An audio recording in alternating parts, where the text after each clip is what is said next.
வயசுலயே அவரோட இரட்டையிலை சின்னத்தை காட்டுறதுக்கு எங்க வீட்டுல இருக்கிற செடியில இருக்கிற இரட்டையிலையை பிடிக்கிட்டு நான் தலைவர் மாதிரி காட்டிட்டு ரோடோட ஓடினேன். அப்படிப்பட்ட எனக்கு புரட்சி தலைவரால் உருவாக்கப்பட்டு புரட்சி தலைவி அம்மாவால் வளர்க்கப்பட்டு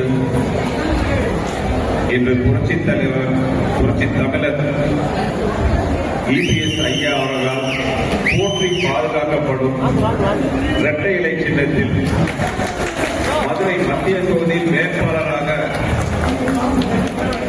என்னை நிறுத்தியதற்கு மதிப்புக்குரிய அனைத்து இந்திய அண்ணா திராவிட முன்னேற்ற கழகத்தின் பொதுச் செயலாளர் அண்ணன் எடப்பாடியார் அவர்களுக்கும், மதிப்பிற்குரிய புதிய நீதி கட்சியின் தலைவர் என் அண்ணன் மூத்த சகோதரர், என் குடும்பத்தில் மூத்தவர் மதிப்புக்குரிய ஏசி சண்முகம் ஐயா அவர்களுக்கும் எனது நெஞ்சார்ந்த நன்றியை தெரிவித்துக் கொள்கிறேன்.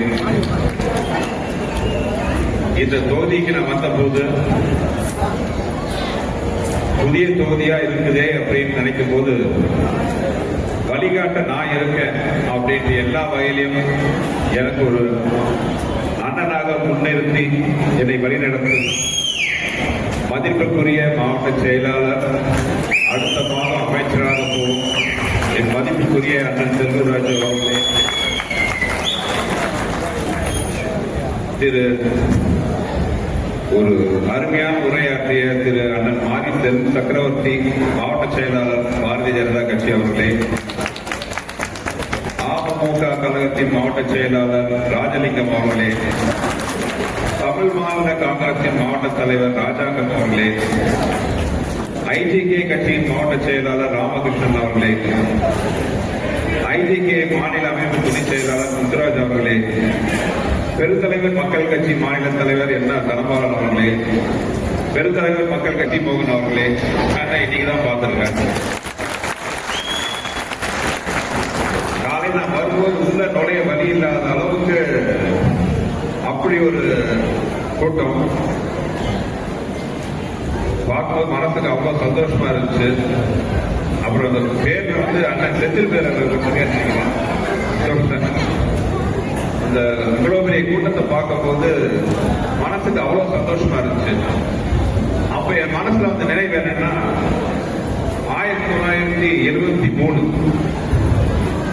புரட்சி தலைவர் எம்ஜிஆர் அவர்கள் உலக சுற்றுவாளிகள் படத்தை வந்து ரிலீஸ் பண்றாரு. அந்த படத்தை ரிலீஸ் பண்ண விடாம செய்யறதுக்காக அப்ப ஆளும் திமுக வந்து இத்தனையோ முட்டுக்கட்டை போட்டாங்க. அதுல முக்கியமான ஒரு விஷயம், தேட்டர் அதிபர்கள் எல்லாம் பயப்படுத்துறதுக்காக உலக சுற்றுப்பாலிமன் திரையிடும் தேட்டர் எல்லாத்தையும் ஸ்கிரீனை எரிப்போம் கிழிப்போம் அப்படின்னு பயப்படுத்தினாங்க. பல போராட்டத்துக்கு பிறகு உலக சுற்றுப்பாலிமன் ரிலீஸ் ஆச்சு. முதல் நாள் முதல் ஷோ ஸ்கிரீனுக்கு முன்னாடி அதிமுகவின் படை வீரர்கள் வேல் கம்போட நின்னாங்க.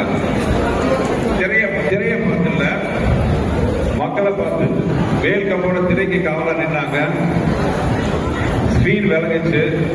திரையில உலக சுற்றுவாளிகள் படம் ஆரம்பிச்சது. புரட்சி தலைவர் அந்த படத்தை ஆரம்பிச்சதே, நமது வெற்றியை நாளை சரித்திரம் சொல்லும், இப்படை தூக்கி எப்படை வெல்லும் ஆரம்பிச்சாரு. படம் பார்த்த மக்கள் எல்லாமே கரகோஷம். காவலுக்கு நின்ன அதிமுகவின் செயல் வீரர்கள் படை வீரர்கள் முகத்துல வெற்றி புன்னகை, சாதிச்சோங்கிற வெற்றி புன்னகை. அந்த புன்னகை தான் புரட்சி தலைவரோட முதல் வெற்றி புள்ளியா அதிமுக அமைந்தது. அதிமுக என்ற இயக்கம் இன்றும் மாபெரும் வெற்றியை போட்டு பீர் நடை போட்டு இருக்குதுன்னா அதுக்கு ஆரம்ப புள்ளி அங்கதான் ஆரம்பிச்சது. இன்னைக்கு நான் வரும்போது உங்க முகத்தெல்லாம் பார்க்கும்போது அந்த செயல் வீரர்கள் மாதிரியே தோணுச்சு. அவங்க வேறு கம்பெல்லாம் சொன்னாங்க. நீங்க உங்க முகத்துல அன்பும் மனசுல உறுதியுமா நிக்கிறத பார்க்கும்போது வெற்றி உறுதிங்கிற நம்பிக்கை எனக்கு தெரியுது. இப்ப அந்த பாட்டை நம்ம பாடுறதா இருந்தா, நமது வெற்றியை 4ஆம் தேதி சரித்திரம் சொல்லும்,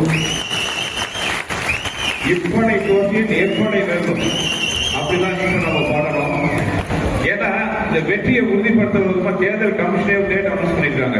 தேர்தல் நடக்கிற நாள் 23/2 23 2 இரட்டை இலையை குறிக்கும். அதுல இருக்கிற 3 புரட்சி தலைவர் எம்ஜிஆர் 3 எழுத்து, புரட்சி தலைவி அம்மா 3 எழுத்து, அண்ணன் இபிஎஸ் 3 எழுத்து, தலைவர் ஏசிஎஸ் 3 எழுத்து, என்டிஏ 3 எழுத்து. இதுக்கு சிகரமா வரப்போற வெற்றி 3 எழுத்து. அதனால நமது வெற்றிங்கிறது உறுதி செய்யப்பட்ட ஒரு விஷயம். சென்னையிலிருந்து நான் கிளம்பும் போது என்கிட்ட கேட்டாங்க, கடந்த 2 டேர்மா நம்ம எதிர்கட்சி வேட்பாளர் தான் வந்து எம்எல்ஏவா இருக்காரு, அதுவும் இல்லாம இந்த டேர்ம்ல வந்து மினிஸ்டரா இருக்காரு, ரொம்ப பெரிய குடும்பத்தை சேர்ந்தவர், அரசியல் செல்வாக்கு முக்கியவர் இருந்தவர், அந்த கட்சியோட தலைமை குடும்பத்துக்கு மிகுந்த நெருக்கமானவர், இவர்களாம் ஜெயிக்க முடியுமா அப்படின்னு கேட்டாங்க. நான் பதில் சொல்றேன்னு சொன்னேன். இப்ப உங்களெல்லாம் பார்க்கும் போது எனக்கு ஒரு மிகப்பெரிய தைரியம் வந்திருக்கு. அந்த கேள்விக்கான பதிலுக்கு இப்பதான் தெரியுது. ஜெயிக்கவே முடியாதுங்கிறதுக்கு அவர் என்ன புரட்சி தலைவர் எம்ஜிஆரா, பிடிஆர் தானே? நம்ம கையில உள்ள சேர்த்து பேசணும். ஏன்னா திமுக வந்து ஒரு பெரிய அசைக்க முடியாத விஷயமே இல்லை. அவங்க பலமே தங்களை பலமா இருக்கிற மாதிரி காட்டிக்கிறது தான். அப்படி அவங்க அவ்வளவு பலமா இருந்தா எதுக்கு 24 கட்சி கூட்டணி தேவை? ஒண்ணு சொல்றாங்க, கூட்டமா இருக்கிறதெல்லாம் கூட்டணி கிடையாது, கூடி இருக்கிறது தான் கூட்டணி. நம்ம கூட்டணி மாதிரி இது அன்பால சேர்ந்த கூட்டணி, பண்பால சேர்ந்த கூட்டணி, கொள்கையால சேர்ந்த கூட்டணி. அந்த கூட்டணியில் பாத்தீங்கன்னா அவங்களுக்கே தெரியும், கூச்சல், குழப்பம், பிரச்சனை, வேட்பாளர்கள் மாத்திரத்தில் லொட்டு அத்தனை. என் பாஷையில் சொல்ல போனா building strong, safe but week. N personal dialogue போட்டு எனக்கு வாழ்க்கையிலே சிரிப்பா இருக்குது. நேரத்தை அமைய இருக்கிறதால சுருக்கமா முடிச்சுக்கிறேன்.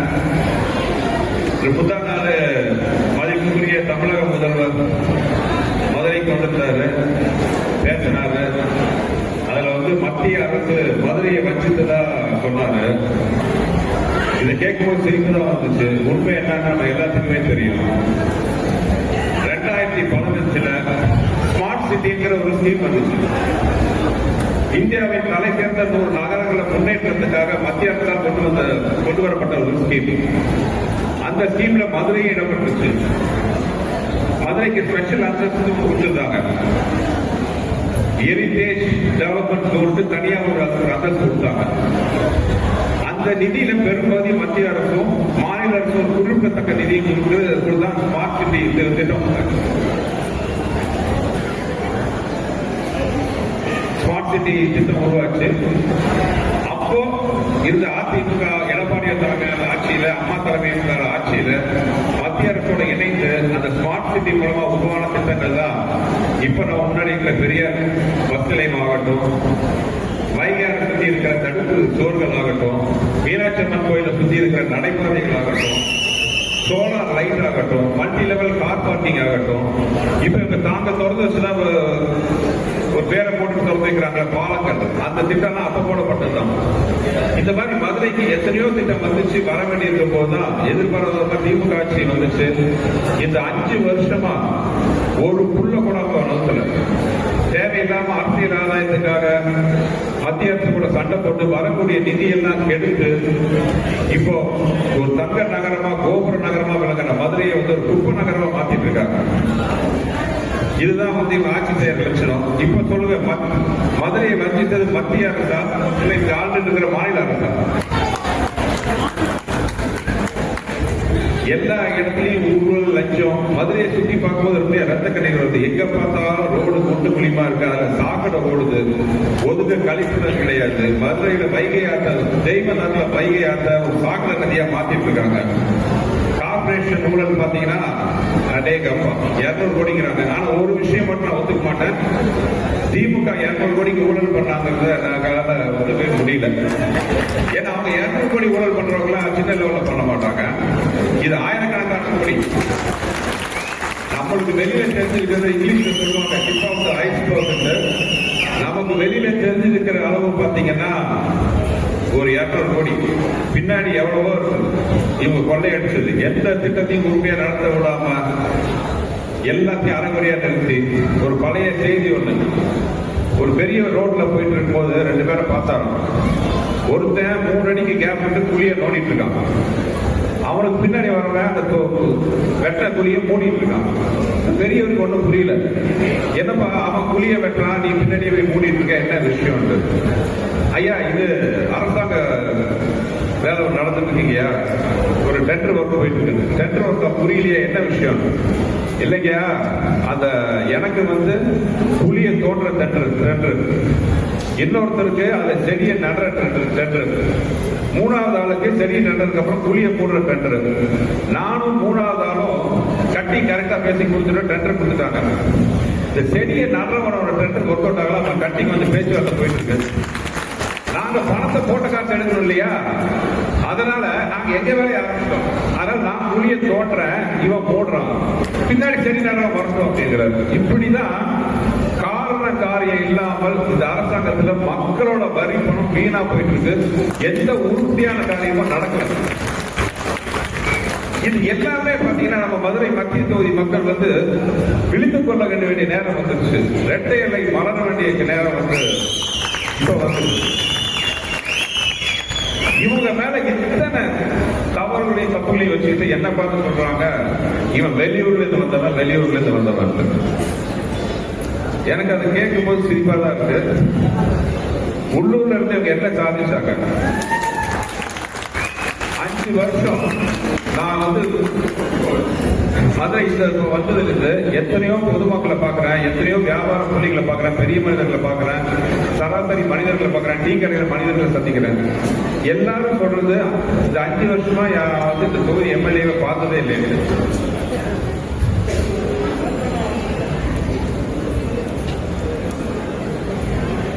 இந்த தொகுதி எம்எல்ஏ பார்த்ததே இல்லைங்கிறதா இங்க இருக்கிற எல்லா மக்களோட கம்ப்ளைண்ட் வரும்.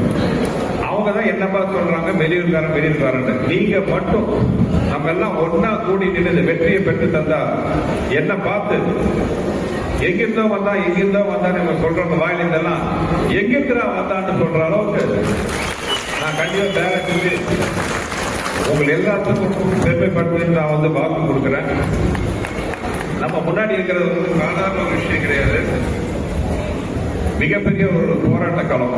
ஏன்னா அதுக்கான அறிகுறி தெரிஞ்சிருச்சு, நம்ம வெற்றியோட அறிகுறி. ஏன்னா நேற்று புதுசா ஒரு வார்த்தை பரப்புனாங்க. நான் பதவிக்கு வந்துட்டா, அவங்களே ஒத்துக்கிட்டாங்க, நான் பதவிக்கு வந்துட்டா மதுரையை சுற்றி இருக்கிற கறிக்கடை எல்லாம் மூடுவேன் அப்படின்ட்டு. இப்படி எல்லாம் அதாவது ஒரு கேவலமான ஒரு பிரச்சாரம். என் பொண்டாட்டிங்க இருக்காங்க, அவங்களுக்கு தெரியும். நானே வாரத்துக்கு வியாழக்கிழமை தவிர மீதி 6 நாளும் கறி சோறுலாம் சாப்பிட மாட்டேன். மதுரைக்கு வந்தோம் எனக்கு ரொம்ப சந்தோஷம். போனா கறி சோறு சாப்பிட்ற சந்தோஷம்.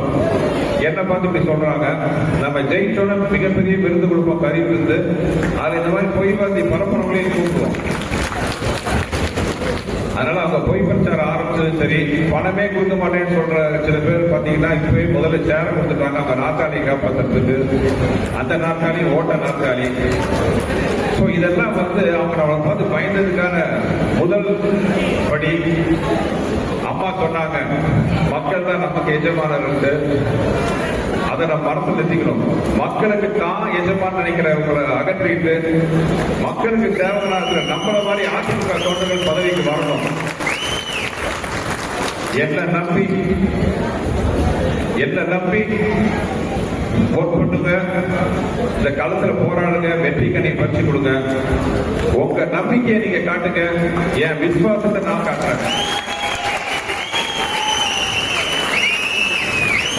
இந்த தேர்தல் மதுரை மக்களுக்கு மாறுதல், உட்பட்டிருக்கிற இதயங்களுக்கு ஒரு ஆறுதல், இந்த திமுக கூட்டணிக்கு ஓடுதல் கிடைக்கிறது. நன்றி.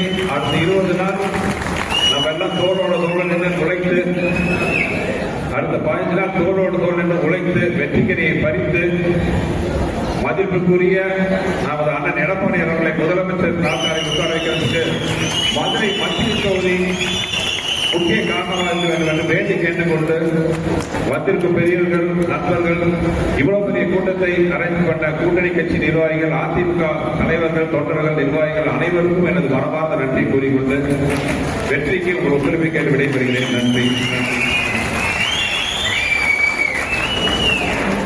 மதுரை மாநகர் அனைத்து இந்திய அண்ணா திராவிட முன்னேற்ற கழகத்தினுடைய பொறுப்பாளர்களுடைய நாடி துடிப்பாக திகழ்ந்து கொண்டிருக்கின்ற